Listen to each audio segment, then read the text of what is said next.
Welcome back, internets, to Theatre, Coffee and Critic Hour with me, Piers Corby.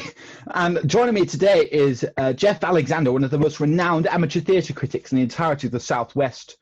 And Jeff, it's a great pleasure to have you on the show. Jeff, we found a really interesting new fringe show called Two Ladders, production of, well, that was the production company. They had this really interesting titles: Two Ladders, Wet Paint, Still Not Dry. Jeff, can you talk to me about this fringe show? Yes. Yeah. Well, I think as the title suggests. Yeah. I mean, it's such a great title as titles go. Yes, I think it's up there with possibly the Bible. I think it encapsulates everything, really, that this show has to offer, and that is wet paint. Simply put. Mind-blowing stuff, Jeff. Jeff, that sent chills down a water bottle. So, Jeff, talk to me about the writers of this play. I mean, is there anything we can glean from their backstory, which might have affected the action as we see it unfold before our eyes on stage? Right. I think when you're engaging with writers, something very important to consider is the way they write. And I think what wet paint really shows is how Roberts and Pulso have really taken hold of writing and have just written.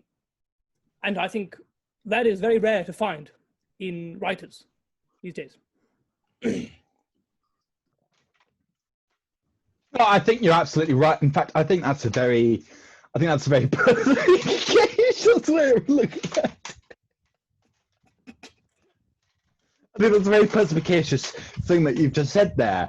If I may, Jeff, I think that was very perspicacious of you. I mean, when I first came across this show, certainly I thought when this little flat bloke handed me a flyer, I remember thinking, wow, wow.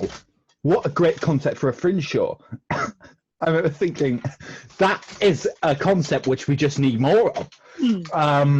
And these guys, when they came onto stage, I remember thinking, there was something undefinable about their magnetism. Is that something you'd agree? I mean, did you find the concept of two ladders being two males on stage doing a comedic show as mind-boggling and mind-blowing as I did? I think I will put it like this. I think experiencing this show for the first time was a bit like how I imagine the population of Aberdeen expressed when they first discovered the Rubik's Cube. It was something that entirely was new to them, revolutionized entertainment, revolutionized the way we preoccupy our time. And I have so right. That I don't want to give too much away here, because I think,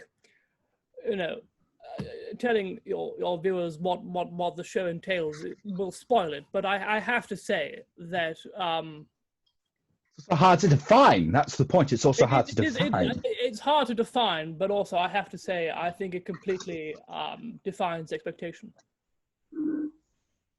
It defines expectation. Yes, utterly defines expectation. If I look up expectation in the dictionary, I would see. That's interesting, because it doesn't defy expectations, it defines it. Yes, it defines. So what you're saying is that all expectation, say expectation was this biro. Yes. That is two ladders, if we were to say it like that. It doesn't defy the biro. It doesn't revolutionize.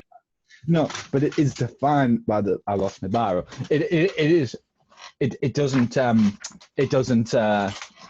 Got a full way. It doesn't actually. It actually changes the game to the extent that it is the new game. Yes, I think that is what I'm trying to say here. Well, I think you're saying it very well.